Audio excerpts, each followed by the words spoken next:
The test is in 4 parts. Part 1, Part 2, Part 3, and Part 4. Now look at Part 1. Part 1. You will hear a new student, Stefan, talking to an assistant, Anna, at the student union about his membership. You now have 30 seconds to read questions 1 to 6.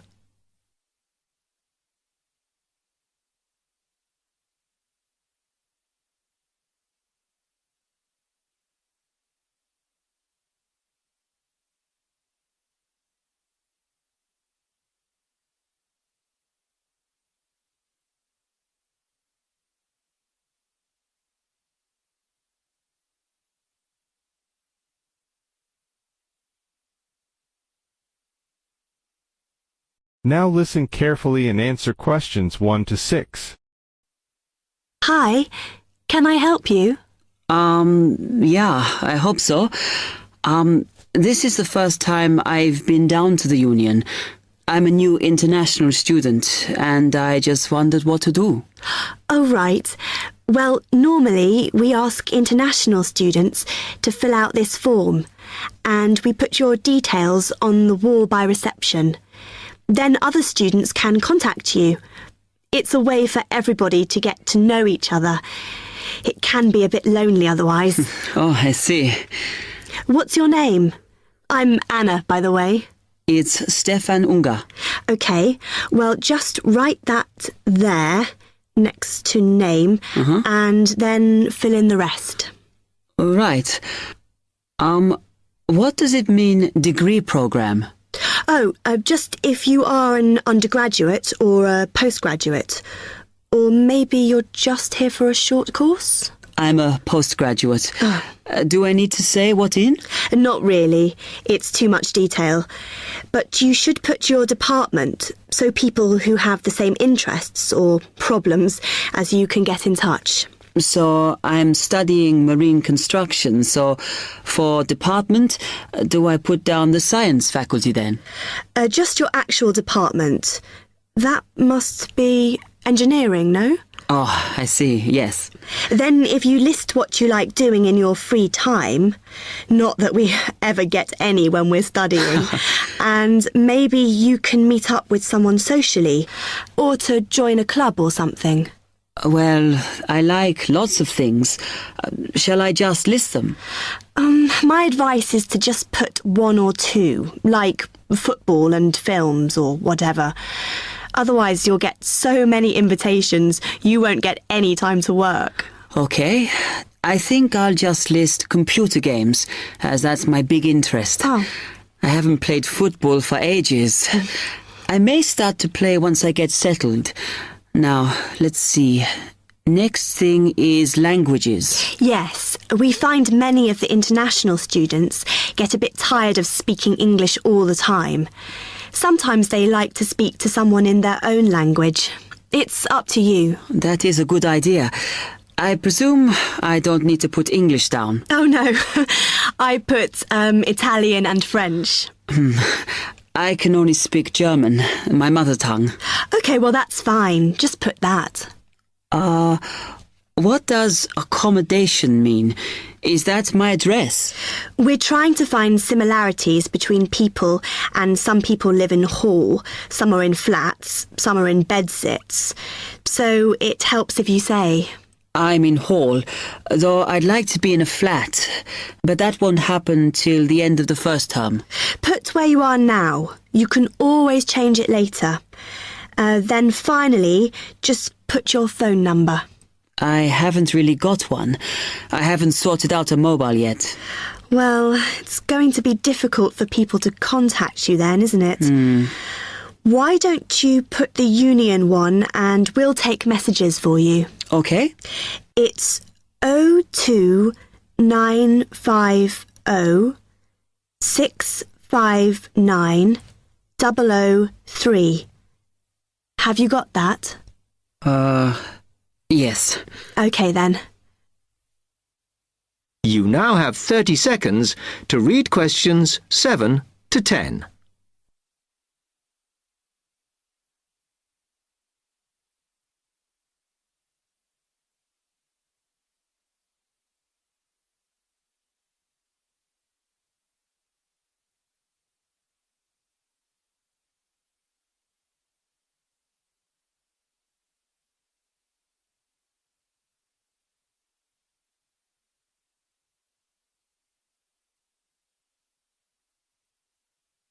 Now listen carefully and answer questions 7 to 10. Oh, I had a couple more questions about the services you've got here. It says there's a photocopier here. Yes, you need to get a card from the shop, and then it's available to all students in the mornings. The union uses it after 1 p.m. Okay. I see also the union organizes loads of events. Are they always held here in the union building? It looks big enough. If you're interested in something, you should check the poster or our website. In fact, we normally use the Round Theatre, opposite the conference centre for most events, because the sound system is better. Right, I'll do that. Also, I wanted to hire a van. Can I do that through you? No. You need to present a case, really. They're not just available for hire to anyone. The president said we have to limit who is allowed to hire them. The person you need to see is the transport secretary. She's on the 2nd floor. Okay, thanks. The other thing is, are all the discounts we get with our union card listed on the back of the card? I thought there might be more. No, that's it, I'm afraid. Mainly books, clothes and music. Though we are currently negotiating to get one on newspapers, so that should be valid from next term. Okay, thanks a lot for your help. That is the end of part 1. You now have half a minute to check your answers.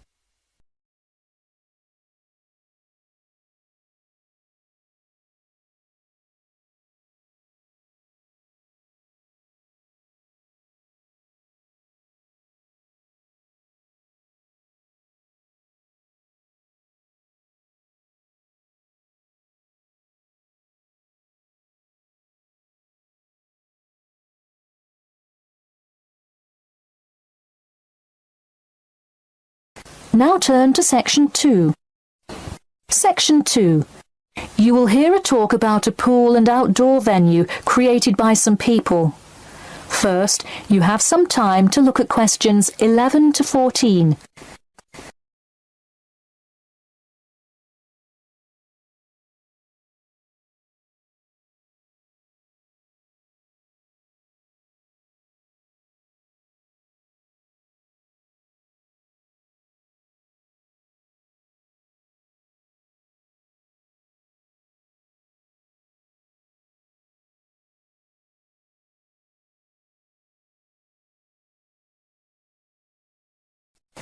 Now, listen carefully and answer questions 11 to 14.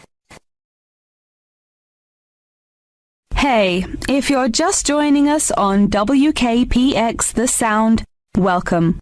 We're here in the studio with Matt and Cam in the morning, and this morning we're talking about keeping the kids occupied on summer vacation. Folks, there's a new kid in town in the world of summer fun. Get ready for the Pool of the People. A pool and outdoor venue created by, that's right, the people. Scheduled to open in November, the ideas for everything from the design of the pool right down to the items sold in the snack bar have been decided upon by a sample of 1,050 members of the public. The public selected 2 top proposals from over a dozen created by renowned architect Ned Mosby, and the final design is truly something else. The pool is shaped like a fishbowl, sinking down into the ground. And there's, you guessed it, a real live fish tank in the center. It's certainly the center of attention in the Bridgewater area. Now, you are probably wondering how much an extravagance like this must cost, right? Well, have no fear. At just £15 for adults and £10 for kids, it's an affordable way to entertain the kids in those dog days of summer. The only problem now is the possibility that it will in fact become too popular. The pool is only so large, so swarms of people coming to enjoy it may cause quite a crowd in its first summer of opening. There will be an opening party for a select audience, and in line with the pool's mission, the people have decided on all the arrangements. They collectively decided on actress Rebel Wilson to host in the festivities scheduled for later this month, and even dictated the playlist by ranking their top 10 songs from a list of hundreds. There is some discrepancy, however, on the sculpture design for the foyer at the entrance. The people elected a jellyfish sculpture to greet entering visitors, but given last week's vicious attack by a box jellyfish on a local youth, coordinators fear it will bring too much fear to patrons. Before you hear the rest of the talk, you have some time to look at questions 15 to 20.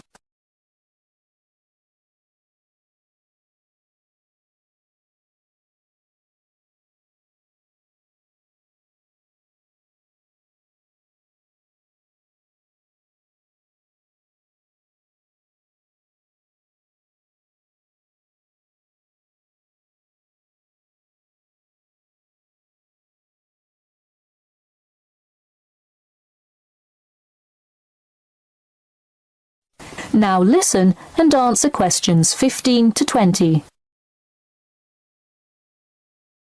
The theme of the clubhouse is set to be International Waters, with a different section representing each continent, designed by the legendary local artist Roberta Annuzzi. Representing Asia in the reception area will be a mosaic made up of prominent animals indigenous to the continent. A camel, a panda, and the Siberian white tiger, to name just a few. In the West Lounge, feel the cool, icy vibes of the transantarctic mountains of Antarctica. Makes you cold just thinking about it, doesn't it? Just seeing a wall with a mural of the glacial mountains is almost enough to cool you off on a December afternoon. Almost. Why not make the trip to the pool a social studies lesson at the same time? The theme in the ladies' lounge room for Africa may not be what you expected. A safari? Drum music? The Nile River? No. Did you know that Africa was home to the first jewelry? I sure didn't. By contrast, as you may expect, North America's theme for the card room is as modern, even futuristic as it gets. Annuzzi created for North America a sort of absurdist print, interestingly juxtaposing the moon landing of 1969 with an abstract depiction of humans living on Mars. Seems to me like an interesting commentary on the future of space exploration. And in the men's lounge room, the ancient forts of Sparta, Rome, Greece, and other European civilizations fittingly exhibit the strength and combatant characteristics of these societies. Finally, the cafe and breakfast room area is an enchanting round room that draws all attention to its center, where there is a strikingly realistic sculpture of a volcano. The delicious food may actually be only the second most exciting part of this room, in comparison to the 9-foot statue, complete with brightly colored molten lava to characterize South America. Honestly, it is like a museum visiting each room of the clubhouse. Why not make the trip to the pool an educational one for the kids? We're going to take a quick commercial break here at WKPX, but we'll be back in 10 with more on what's touted to be the summer's hottest place to beat the heat. That is the end of section 2. You now have half a minute to check your answers.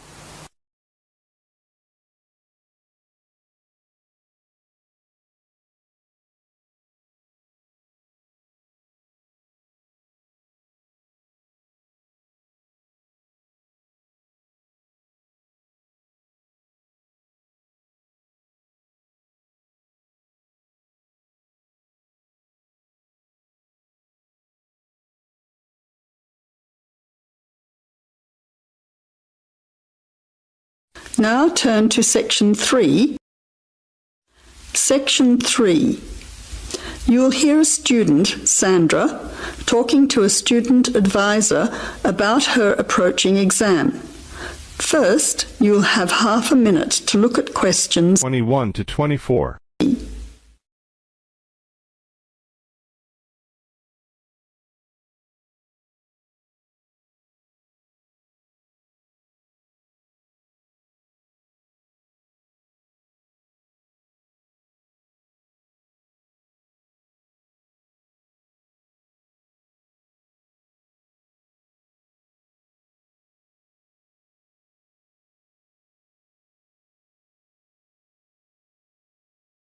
Now listen carefully to the conversation and answer questions 21 to 24.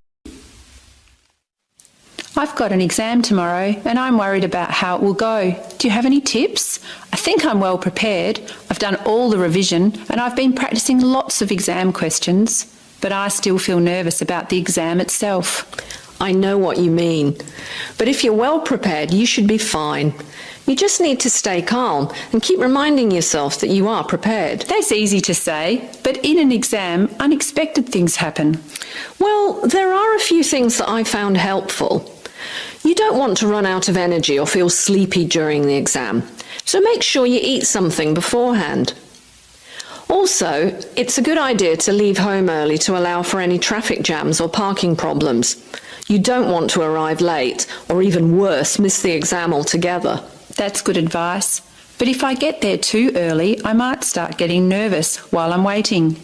That can happen, especially if you start talking to others about the exam. You know how they can start saying things like, there's bound to be a question on such and such, or most people failed this subject last year. I found that this kind of talk can just make you panic. So if you arrive very early, read through your notes while you are waiting. I think you'll find it helps you to stay calm. Okay, what about during the exam? I keep thinking about the things that can go wrong. Well, I think the most important piece of advice would be to read the instructions and questions carefully.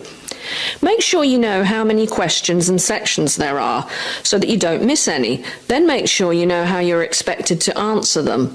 Yeah, it would be terrible to fail because I missed a whole question or section. That's right. Now you have some time to look at questions 25 to 30.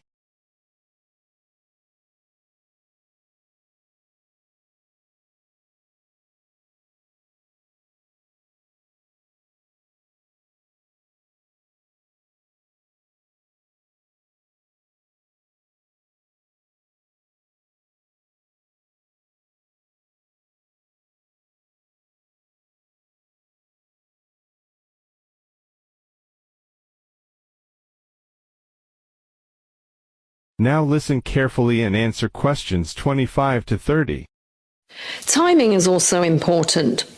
You don't want to miss a question because you run out of time either.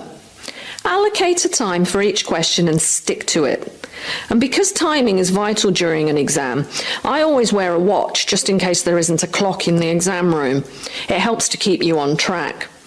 Also, if you see that time is running out, briefly answer or just guess the answer to as many of the questions as you can. Yes, especially for multiple choice questions. I could be lucky and select the correct one. True. Even if you don't know the answer, you could still gain valuable marks by guessing. Another important thing is to write the number of words required for an essay question. If your essay is too long or too short, you could lose a lot of marks. You could also waste a lot of time. And I have seen students do badly because they spent too much time on one essay, then didn't have enough time left to complete another one. So look to see how many marks are allocated for each essay and divide your time accordingly. Thanks. Look, this is all terrific advice, but what if I suddenly start to panic or get a memory block in the middle of the exam? Well, you have to think positively. You know you are prepared and you know that you can pass. As soon as you feel yourself starting to get panicky, relax and take slow, deep breaths.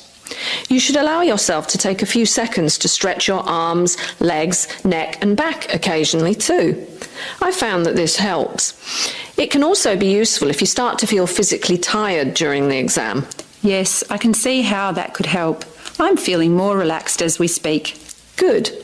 Oh, and one more thing. It's not a good idea to leave the room before the time is up, even if you have finished all the questions. Spelling, grammar and punctuation mistakes can make a difference to your marks. So try to leave some time at the end for checking your answers. I don't think I'll be leaving early somehow. Look, you've been really helpful. I'm very grateful. Not at all. You're welcome. Just remember that you've worked hard on your preparation and you are familiar with the exam. Think positively and stay calm. I'm sure you will do well. Good luck for tomorrow. Thank you very much. That is the end of section 3.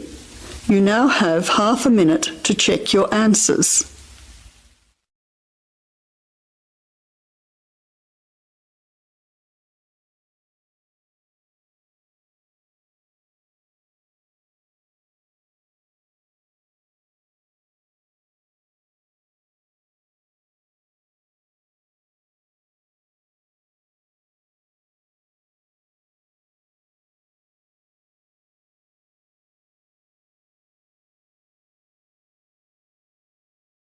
Now turns to Part 4. Part 4. You will hear a talk from a series of lectures on the survival of our planet. Professor Samson talks about endangered species of flora and fauna. First, you'll have half a minute to look at questions 31 to 40.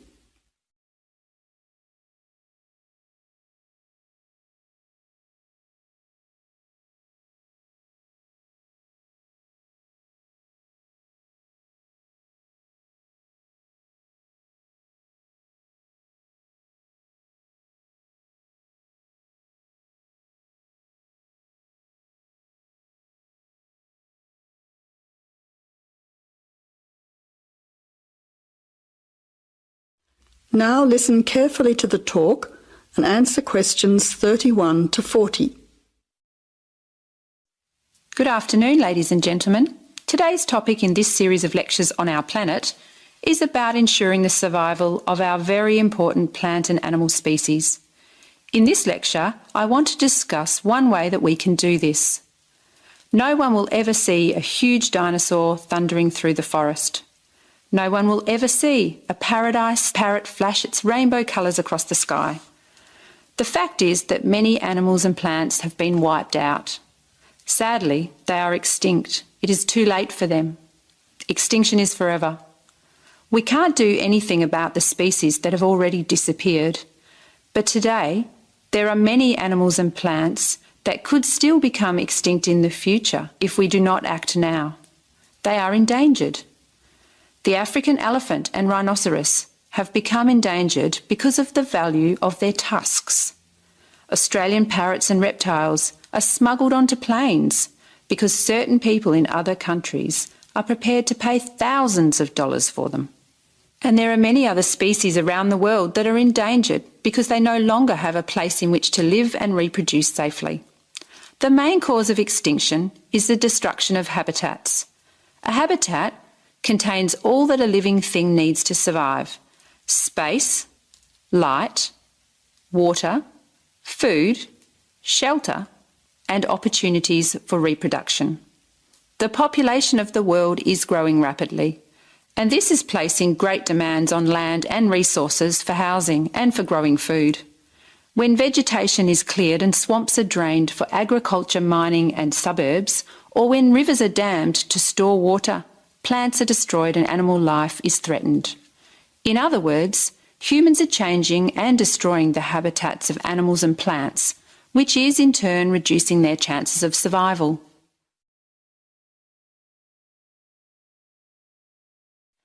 So how can we conserve habitats and help save endangered species? Well, one way is to protect their habitats permanently in national parks or nature reserves. National parks have been created in many countries. They encourage people to enjoy the beauty and diversity of the animals and plants that live there without harming them. By supporting and visiting these parks, people can become more aware of the species that live there and how the parks work to protect them. It is very important that, when visiting a national park, we keep them safe for future generations of plants and animals by obeying a few rules. Firstly, follow the fire regulations. Don't throw cigarettes or build fires, except at certain times of the year in especially allocated areas and facilities. Secondly, remember to leave pets at home. Pets, such as cats or dogs, can hunt birds or other small animals. Some pets might even escape and become a serious threat. Thirdly, place all rubbish in a bin or take it home. Plastic bags or leftover food are dangerous to the animals and harm the environment. Don't pick the flowers or damage the plants. Flowers create the next generation of the plant. Also, for the same reason, birds' eggs must be left in their nests. The loss of species in the past is sad. However, there is hope for the future. Despite the demands of our increasing population, we can work to protect the plant and animal species we still have.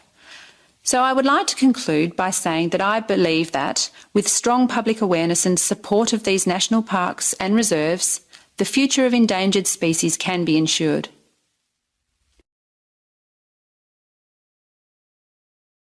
That is the end of part 4. You now have half a minute to check your answers.